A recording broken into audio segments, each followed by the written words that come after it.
یہ میں دوبارہ پڑھ دیتا ہوں۔ حضرت نفیر رحمہ اللہ نے فرماتے ہیں کہ ایک دن ہم لوگ حضرت مقداد بن اسود رضی اللہ عنہ کے پاس بیٹھے ہوئے تھے کہ اتنے میں ایک آدمی وہاں سے گزرا۔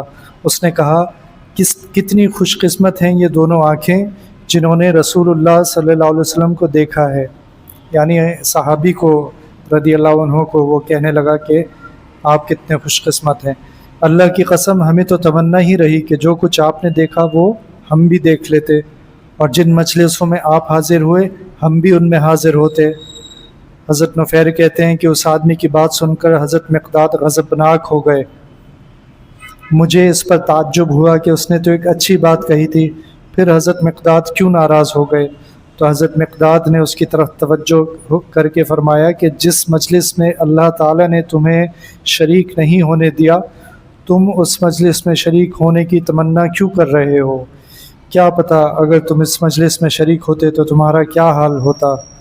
اللہ کی قسم بہت سے لوگوں نے حضور صلی اللہ علیہ وسلم کو دیکھا، لیکن ان کو اللہ تعالیٰ نے منہ کے بل دوزخ میں ڈال دیا، کیونکہ انہوں نے حضور صلی اللہ علیہ وسلم کی دعوت کو قبول نہیں کیا اور آپ کو سچا نہ مانا۔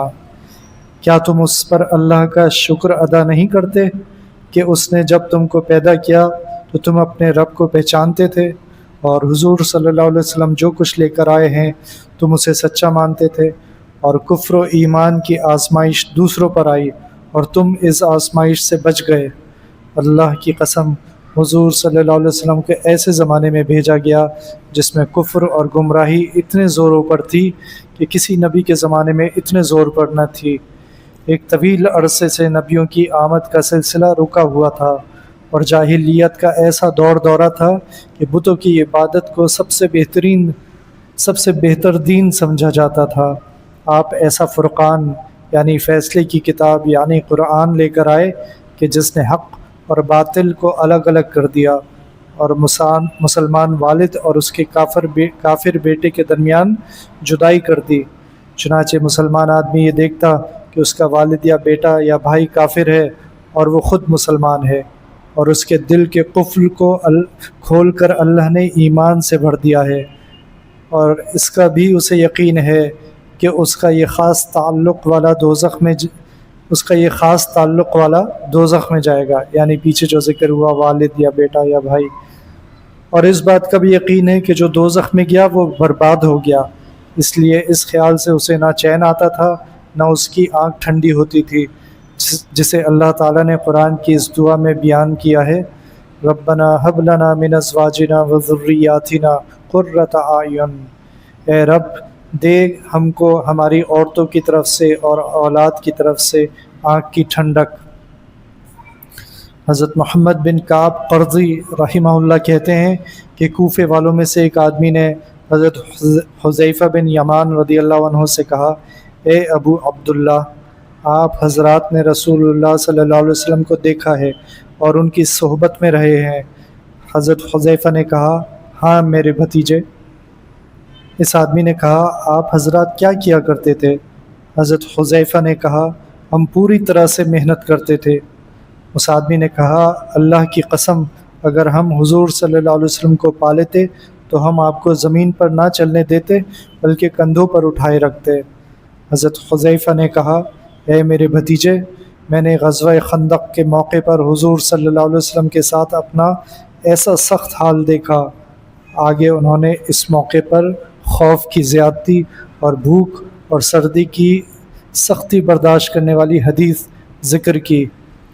امام مسلم رحمہ اللہ کی روایت میں یہ ہے کہ حضرت حذیفہ رضی اللہ عنہ نے فرمایا، کیا تم یہ کام کر لیتے؟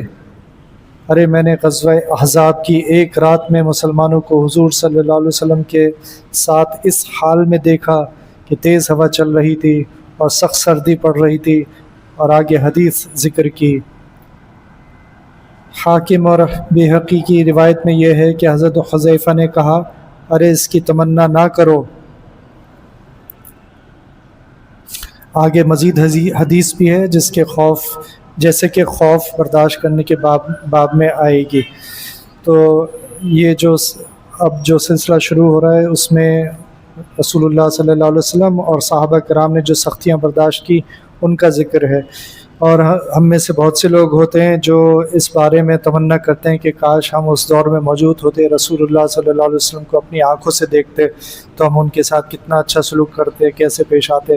لیکن یہاں صحابہ کرام جو ہیں، جب ان کے سامنے اس طرح کی کوئی بات ذکر کی گئی تو غصے میں آ گئے کہ تمہیں کیا پتہ کہ اس وقت کی سختیاں کیا تھیں، اور تم اس کا شکر ادا کرو کہ تم ایمان کی حالت میں ہو، اور تم ان سختیوں کو برداشت کر پاتے یا نہیں پاتے یہ تمہیں نہیں پتہ۔